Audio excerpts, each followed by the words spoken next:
I wake up with a gasp that freezes in my lungs. My body is strained, nearly paralyzed, a stark contrast to my heart, which races erratically inside my chest as if looking for a way out. It was the noise that woke me. That same noise, night after night.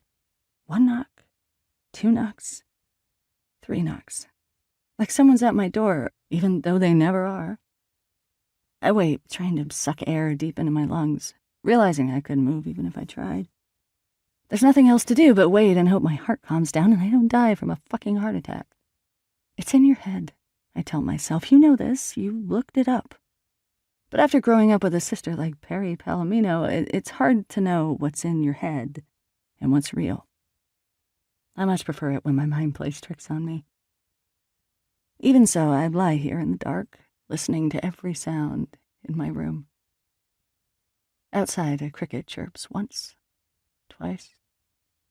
A light breeze rustles the trees, and I feel the air as it comes through the open window and washes over my body, my limbs that are outside the sheets.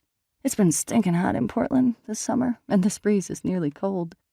It would be refreshing if I wasn't so rattled. Strength slowly returns to my body.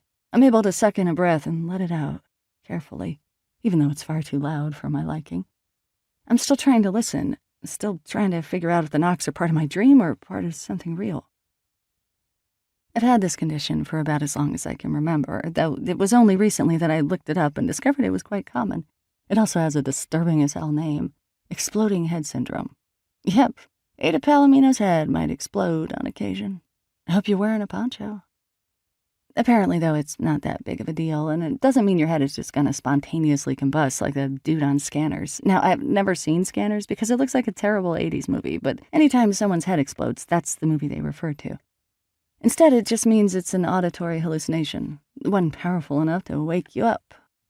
Some people hear cymbals crashing, others hear a bang or a gunshot. I hear 3 loud knocks. I used to think it was someone at my door, so I would get up and answer it, thinking it was Perry. No one was ever there. Sometimes I'd have to go downstairs and check the front door, usually with a steak knife or a blunt object in hand. But it was always the same deal. No one there. Then this spring, when I slept over at my ex-boyfriend's cabin in Astoria, I woke up convinced someone was trying to get in the place. My ex, Dylan, was already awake, having gone to the washroom, and told me he hadn't heard a thing.